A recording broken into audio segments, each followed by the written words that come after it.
Hello students, I am Vinay Singh with English lesson number 2, A Letter to God by G.L. Fluent.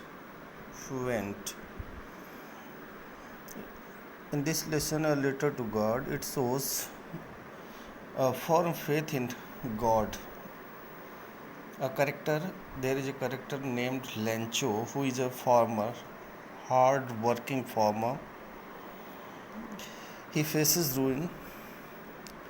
In this about the lesson, introduction to the lesson, Lencho, a hard-working farmer, faces ruin. Lencho एक जो hard working farmer है, एक कठिन परिश्रम करने वाला किसान है, वो एक तरीके से नेचुरल कैलेमिटी फेस करता है या रूइन बर्बादी फेस करता है, क्योंकि एक तरीके से प्राकृतिक आपदा आती है और उसकी फसल बर्बाद हो जाती है. He turns to God in distress, और बर्बाद होने के बाद जब उसके पास कुछ रह नहीं जाता, फसल बर्बाद हो जाती है, तो वो उस एक तरीके से उस विपत्ति में, उस कठिनाई में वो गॉड की तरफ मूव होता है, गॉड पे भरोसा होता है उसका, और उसमें विश्वास दिखाते हुए वो गॉड को पत्र लिखता है. He wrote a letter to God in which he ask him to send him some money, जिसमें वो गॉड से कुछ मनी की डिमांड करता है. It shows the firm faith of a Lencho in the mercy of God. He was quite sure that he will definitely send money to him. He receives a letter which says it is from God, and after some time he got a letter on which it is written that it is a letter from God. Means एक पत्र उसको मिलता है कुछ दिनों के बाद, जिस पे लिखा गया था, जिसमें कुछ पैसे थे, कुछ रुपए थे, और उस पर लिखा गया था कि फ्रॉम गॉड, मतलब भगवान से उसको मिला ये पत्र. भगवान से पैसे मिले और उस पर लिखा हुआ था कि ये भगवान के द्वारा दिया जा रहा है. There is some money in it, जिसमें कुछ रुपए रखे हुए थे. Find out who signed the letter and whether Lencho said. आइए हम देखते हैं, स्टोरी पढ़ते हैं, और किसने इसको साइन किया. क्या भगवान ने खुद उसको साइन करके वो पत्र भेजा था, या कौन भेजा, किसने भेजा. लेंचो सेड थैंक यू और नॉट, कि लेंचो ने इसको थैंक यू किया या धन्यवाद दिया कि नहीं दिया जिसने इसको भेजा. For the money he received, जो मनी उसने रिसीव्ड किया उस पत्र के माध्यम से, उसके लिए क्या उसने किसको थैंक किया, ये देखते हैं हम कहानी पढ़ने के बाद मालूम पड़ेगा. ये लेटर टू गॉड एक तरीके से लेंचो के गॉड में एक फर्म बिलीफ, एक दृढ़ विश्वास दिखाता है, जो कि इस पत्र के माध्यम से, वो पत्र गॉड को संबोधित करते हुए जो लिखा है उसने, after his ruin of his harvest. Now read the lesson. The house, the only one in the entire valley, sat on the crest of a low hill. The house, the only one, केवल इकलौता एक, only one house there was in entire valley, उस घाटी में, valley में इकलौता एक ऐसा घर था. ये घर था जो कि लेंचो का था. It was set on the crest of the low hill, ये एक छोटी नीची पहाड़ी पर के क्रेस्ट पर, क्रेस्ट मतलब चोटी पर स्थित था. ये लेंचो का घर जो है वो पहाड़ी पे के छोटी सी हाइट की पहाड़ी पर, वैली की उस पहाड़ी पर, उसकी चोटी पर स्थित था. उसका इकलौता घर, only one house in the entire valley, उस पूरी घाटी की इकलौता घर जो था वो लेंचो का था, जो कि उसके क्रेस्ट पर, उस लो हिल के क्रेस्ट पर, क्रेस्ट मतलब चोटी पर, टॉप पर स्थित था. From this height one could see the river and the field of the ripe corn dotted with the flowers that always promised a good harvest. On standing on the crest of that valley, आप कह सकते हो कि उस valley के top पर खड़े होकर, जहाँ पे उसका घर था, उस क्रेस्ट पर खड़े होकर उस हाइट से आप नीचे की तरफ जब देखोगे तो बहुत नदियाँ बहती हुई टेढ़े मेढ़े रास्तों से आपको दिखाई देंगी. Could see the river and the field of the ripe corn. और खेत जो राइप कॉर्न मतलब पके हुए फसल जो कटने की अवस्था में थी इस समय और पक चुकी थी, उस खेतों को आप देख सकते थे और उसके बगल से गुजरने वाली नदियों को भी पानी बहते हुए पानी को देख सकते थे. And dotted with the flowers that always promised a good harvest. और कुछ पके हुए खेत यानी पके हुए फसल को देख सकते थे या फिर कुछ ऐसे खेत जो कि अभी भी फ्लावर्स जिसमें अभी निकले हुए हैं. और it always promised a good harvest. और ये दिखाते हैं, प्रॉमिस करते हैं कि there will be a good harvest after some time. कुछ समय के बाद आपको अच्छी फसल, अच्छी खासी फसल मिलेगी. उसका रिजल्ट, उसका फल जो है वो अच्छा मिलेगा. ये फ्लावर्स उसको शो करते हैं, दिखाते हैं, प्रॉमिस करते हैं ये चीज़. The only thing the earth needed was a downpour or at least a shower. इस समय जो कि एक ही चीज़ की ज़रूरत थी अर्थ को, धरती को नीड की थी उस समय, आवश्यकता थी इस समय की थोड़ी डाउनपोर की. डाउनपोर का मतलब हैवी रेन. हैवी रेन या फिर एटलीस्ट अ शावर. या तो हैवी रेन हो जाए या तो एटलीस्ट शावर यानी हल्की फुल्की बरसात से भी काम चल जाएगा. इट नीड्स अ डाउनपोर और at least a shower. At least a shower means small shower भी हो जाए तो छोटी सी बरसात भी हो जाए तो भी काम चल जाएगा.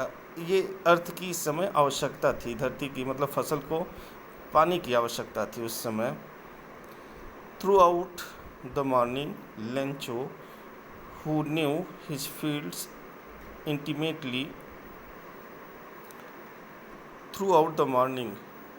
पूरी सुबह लेंचो जब अपने खेतों में जो काम करता था, who knew his fields intimately, जो कि अपने खेतों के बारे में बहुत क्लोजली जानता था, बहुत क्लोज लुक रखता था, बहुत जानकारी रखता था उसके बारे में, इंटीमेट था, उससे गहरा लगाव था उसका. his had done nothing else but seen the sky towards the northeast. But at that day, from the morning, he did nothing. उसने कुछ नहीं किया, उसने कुछ उस दिन कुछ भी नहीं किया था सिवाय एक चीज़ के, else but seen the sky. Only he was seeing towards the sky to the from the north east side. मतलब उत्तर पूर्व की दिशा में वो देख रहा था केवल. He was seeing the clouds. It may come at any time.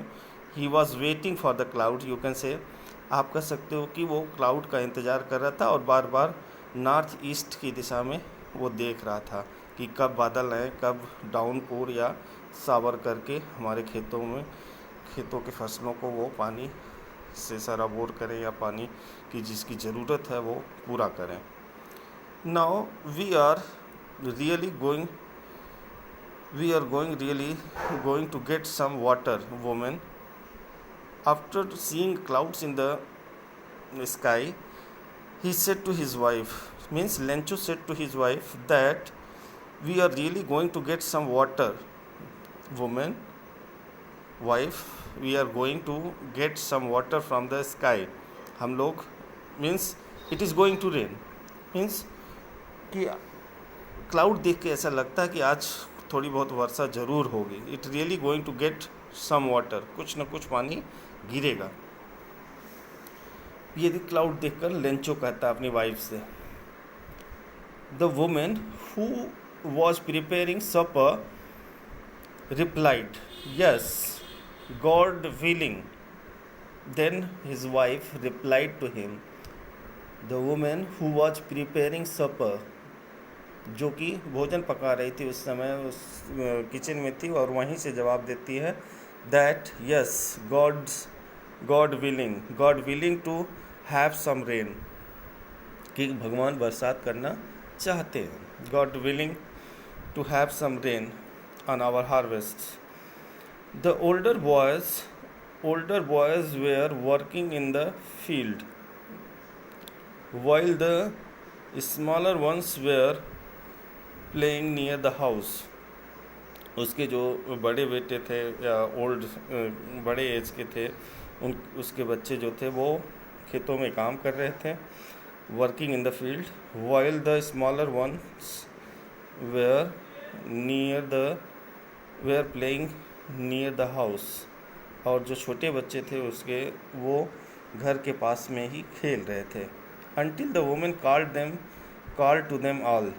जब तक कि उसकी मदर ने, उसकी वाइफ ने उनको बुलाया नहीं, वहाँ से बुलाया नहीं, तब तक वो खेतों में काम कर रहे थे भोजन के लिए। जब तक उनको बुलाया नहीं गया था तब तक वो बड़े बच्चे जो थे खेतों में काम कर रहे थे, और छोटे बच्चे जो है घर के पास उसी क्रेस्ट पर, उसी के आसपास, उसी टॉप पर खेल रहे थे। Come for dinner. And after that his wife said that come for dinner all young ones and old ones, come for the dinner, for late night food. She called them for the food of night. It was during the meal that, just as Lencho had predicted, big drops rain began to fall. It was during the meal.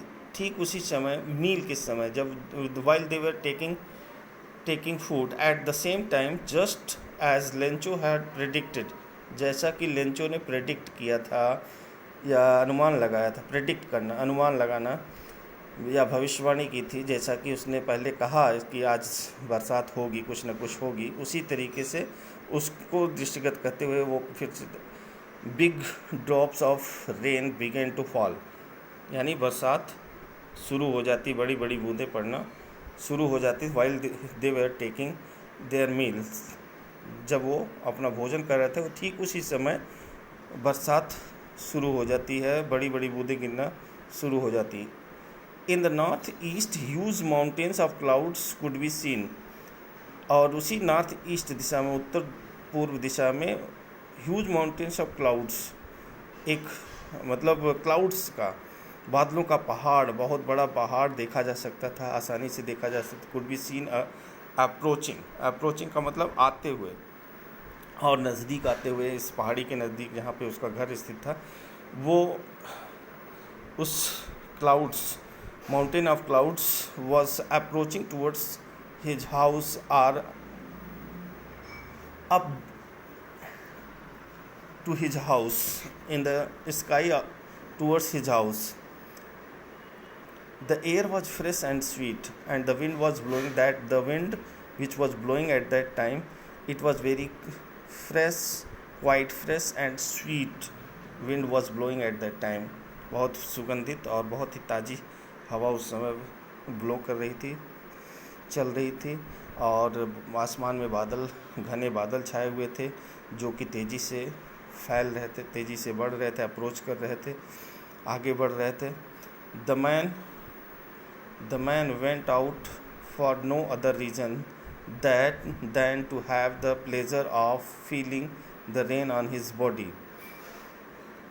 And when he returned, he exclaimed, और वो भाग कर, the man went out, बाहर जाता है, went out from his house after taking dinner, he went out from his house in open area for no other reason, उसका कोई और कारण नहीं था, रीज़न नहीं था, than to have the pleasure of feeling the rain on his body. केवल एक ही इरादा था, first intention was that to take the enjoyment of rain on his body, अपने शरीर पर उसका पड़ रही बूंदों का, वर्षा की बूंदों का इन्जॉयमेंट लेना ही उसका एक इरादा था। None other reason was that, where that.